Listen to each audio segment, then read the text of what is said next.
Halo semuanya, kembali lagi di Babisik Channel. Belajar biologi semakin asik tentunya bersama Kaedi. Hahaha ya. Nah, kali ini Kaedi mau ngebahas tentang materi pertama dari bab 1 dari kelas 11 SMA yang ngebahas tentang materi biologi sel kan. Nah, mungkin kalau di biologi sel itu nanti lebih banyak ngebahas tentang yang namanya organel-organel sel kan, sama mungkin perbedaan sel tumbuhan, sel hewan, sel prokariot sama sel eukariot, nanti santai. Nanti kakak akan juga buat videonya untuk yang itu. Cuman untuk yang awal-awal banget untuk mempelajari materi biologi sel adalah tentang komponen kimiawi sel. Dimana sebenarnya banyak sih komponen kimiawi sel. Cuman di sini kakak mau ngebahas yang paling doyan banget dibahas di soal-soal ujian atau soal-soal latihan lah ya untuk biologi sel. Nah, cara ngafalnya adalah kapalan ya. Cara ngafalnya kakak buatin yaitu kapalan. K itu adalah karbohidrat. Jadi faktor pertama yaitu komponen kimiawi sel itu ada pertama namanya karbohidrat. Kakak bahas karbohidrat. Kemudian ada juga yang kedua P itu adalah protein ya, ada protein. Dan yang ketiga ada A ini ada apa nih? A-nya air ya, air. Kemudian L yang di sini adalah tahu ya kalau udah ngomongin karbohidrat, protein pasti temennya satu lagi siapa? L. Iya benar, lemak ya. Lemak. Lemak di mana nih? Lemak di perut. Wak ya. AN itu apa itu? Asam nukleat. Kenapa harus ada asam nukleat? Karena pasti ada yang mengatur pewarisan sifat, yaitu kayak DNA maupun RNA untuk sintesis proteinnya ya. Nah, di sini kakak buat jelasin lagi kenapa sih harus ngebahas komponen kimiawi sel kak? Karena nanti pasti ada beberapa soal latihan biologi sel ngebahas tentang materi ini, protein buat apa sih gitu-gitu ya. Karbohidrat yang seperti kita ketahui bahwa di dalam sel itu pasti ada karbohidratnya. Kenapa? Karena yang namanya karbohidrat itu nanti fungsinya sebagai energi ya. Jadi kata kunci kalau di karbohidrat dia berperan sebagai energinya. Sebagai energi ya. Energi. Nah, kemudian kalau di protein buat apa kak protein? Nanti kalau kita bahasnya protein, ini nanti sebenarnya kalau protein itu dibagi dua ya. Protein yang jenisnya satu struktural atau yang fungsional kayak gitu. Kalau yang struktural ini paling banyak dibahas di soal ujian. Kenapa? Karena nanti ada namanya protein struktural yaitu namanya kayak ini nih. Protein integral. Nanti kamu belajar ini kok ya di bagian membran sel ada nanti namanya protein integral yang besar di ukurannya. Dan yang kedua ada namanya protein yang sukanya di pinggir-pinggir atau di tepi namanya protein perifer. Nah, itu yang secara struktural. Terus kak kalau yang fungsinya secara fungsional gimana? Yang protein yang fungsional. Kalau protein yang fungsional adalah protein yang dia berfungsi langsung ya.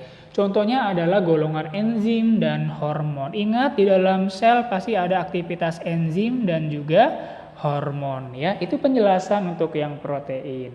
Nah, untuk yang penjelasan tentang air, ingat di dalam sel itu paling banyak itu ya air ya. Jadi jangan heran kalau kita ngebahas sel pasti ngebahas juga isinya yang paling banyak apa kayak gitu ya.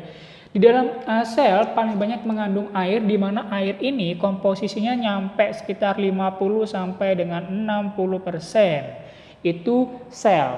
Sel banyak mengandung air dengan kapasitas persentasenya yaitu sekitar 50 sampai dengan 60%, mendominasi dari isi sel itu sendiri ya.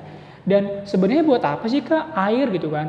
Air ya banyak fungsinya. Kalau secara kimiawi itu apa dia sebagai apa? Sebagai pelarut kan? Kemudian karena dia encer, dia juga sebagai tempat terjadinya reaksi kimia. Tempat berlangsungnya reaksi-reaksi kimia sel. Reaksi-reaksi kimiawi sel. Karena ibaratnya gini, kalau kamu lagi di dalam air itu lebih gampang dong pergerakannya. Kalau ibaratnya ikan gitu, ikan kan lebih gampang bergerak di air dibandingkan dia bergerak di atas tanah gitu kan. Karena air itu dia gampang untuk proses perpindahan zat-zatnya ya dibandingkan padat gitu ya. Untuk yang lemak itu nanti dia digunakan sebagai banyak sih. Kalau lemak nanti dibahas di membran sel ya. Pembahasannya banyak di membran sel. Nanti lemak itu kalau kakak bahasnya ya. Nanti kalau yang di pembahasan lemak, pembahasannya biasanya ngomongin yang namanya lemak gabungan.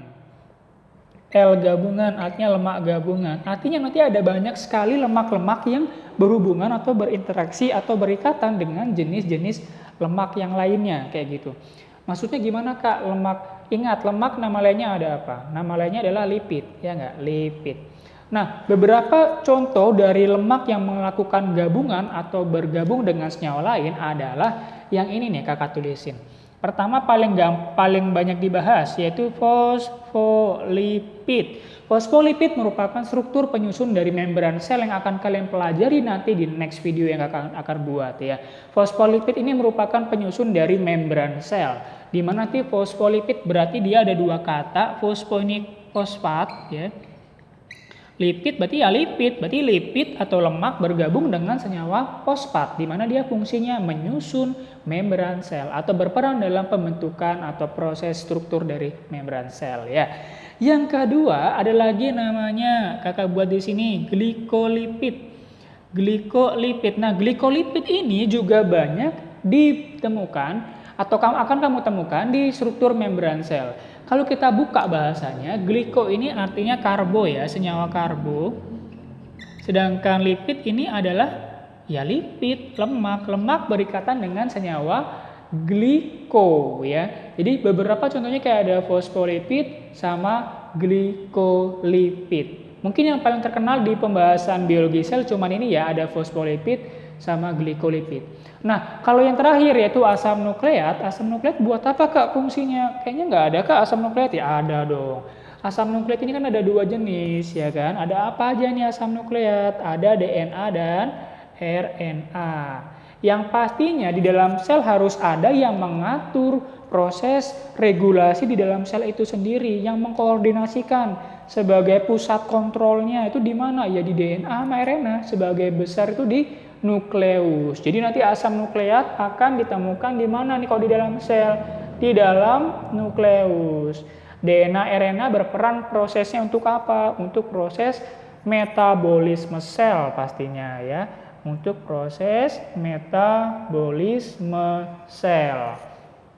Baik itu untuk proses pembelahan, baik untuk proses yang terjadi di dalam sel itu sendiri, dan bla bla bla bla banyak, itu proses yang diatur oleh DNA dan RNA atau asam nukleat. Dan kalau mau melakukan aktivitas ini gimana nih aktivitas dalam sel yang oleh DNA RNA? Dia pasti butuh energi dong. Nah, energi dari mana nih energinya? Energinya dari mana? Toeng, sebelah kiri yuk. Nah, ada apa tadi? Ada karbohidrat. Karbohidrat berperan untuk proses pembentukan energi. Nanti kalau kamu udah kelas 11 dan kelas 12 ingat nama lain dari energi adalah ATP. ATP. Jadi harus terbiasa ya nama lain dari energi itu ATP atau kepanjangan dari adenosin trifosfat. Nanti kalau udah kelas 11 sampai dengan kelas 12, 11-12 itu kamu harus terbiasa menggunakan bahasa energi menjadi energi itu ATP. ATP merupakan energi dalam tekanan tinggi yang siap pakai. Nanti ATP bisa dirubah menjadi bla bla bla bla. Masih banyak penjelasannya nanti di kelas 12 ya, penjelasan lebih tepatnya. Nah, ini kurang lebih penjelasan untuk komponen kimiawi sel, walaupun sebenarnya ada banyak. Oke, sebenarnya kalau Kakak jelasin lagi lebih detail, komponen kimiawi sel ini sebagai ini ya, penutup ya. Ada dua sebenarnya. Yang pertama komponen organik dan anorganik. Kemudian itu ditambah lagi sama unsur makro mikro sih, cuma jarang dibahas. Organik sama anorganik. Kalau kita bahas tadi, yang mana yang organik? Yang organik yang ini nih.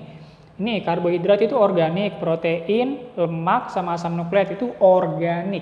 Sedangkan yang air itu merupakan anorganik. Sebenarnya untuk yang anorganik ada banyak selain air, kayak contohnya ada anorganik ya contohnya ya, ada air, ada gas, ada zat-zat terlarut dan sebagainya kayak apa itu? Kayak NaCl atau penyeimbang kayak gitu, itu namanya anorganik. Kalau organik ya ada ini karbohidrat, protein, lemak sama asam nukleat. Yang nggak terlalu banyak dibahas di sel itu adalah yang komponen anorganiknya. Yang paling banyak dibahas untuk yang anorganik yaitu bagian yang air, karena memang air merupakan mendominasi dari penyusun sel itu sendiri kayak gitu guys ya. Oke, simple ya, walaupun agak panjang juga dalam penjelasannya ya. Silakan yang belum gabung, silakan klik tombol subscribe dan jangan lupa untuk like, share, and comment selalu. Silakan, bye-bye.